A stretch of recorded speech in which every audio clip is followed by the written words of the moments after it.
are here at the Indian Silver Conference at Jaipur, and we have a special guest here, Mr. Gautam Choksi of Hindustan Platinum, who are one of the few LBMA accredited precious metal refiners in India. Hello sir, and welcome to our conference. About the increase in the duty structure and how has it impacted your industry? A recent increase in the last budget where the duties on silver were increased to 15% to keep it at par with gold and platinum and palladium. Welcome move to keep it at parity.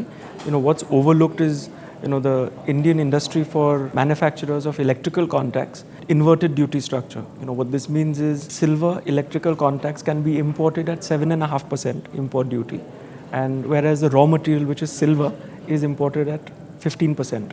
So it puts domestic manufacturers at a disadvantage, and it favors Indian customers importing directly from overseas. I would like to ask you about the opportunities and challenges of silver doré import and refiners. So that's another challenge. So government has given incentive in the duty structure for silver to import and refine silver doré, because India is already, last year's India's imports were 9,000 tons, of which hardly anything came through the silver doré route, and refined silver bars are being imported. Certainly there is a push and the intent of the government to encourage the domestic refining industry. However, unlike gold, primary silver producers have a very high content of silver that comes out. The silver doré is of relatively high content, which doesn't meet our doré requirements. The doré percentage has to be less than 95%, etc.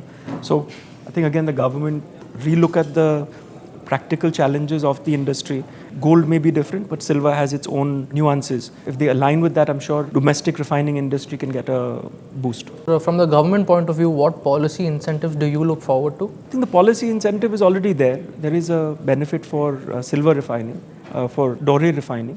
It's just that the conditions that are there are not conducive, because you may not get doré of that quality if you're looking at doré under 95% only, whereas the bigger mines are giving you 95%.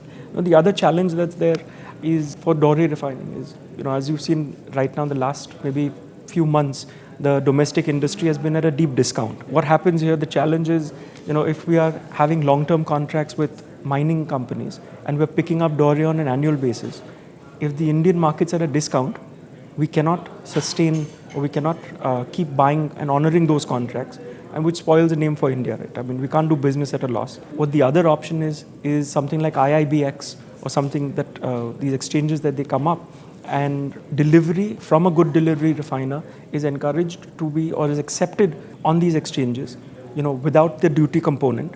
This could be a welcome move for. There are 3 good delivery refiners for silver in India, many more could be added in time, but at least it gives an opening for doré refining in India for silver. If you could just give us a feedback about the conference which was held here. I think it was a great conference. Good move to have a dedicated one for silver. Usually when you go to the gold conferences, there's just one section on silver. So it was heartening to see, dedicated silver conference, and a pretty good turnout. There were international banks, refiners, technical experts. Great initiative, and look forward to attending it next year as well. Yes, sir. I hope you have exceeded your expectations. Definitely. Thank you so much.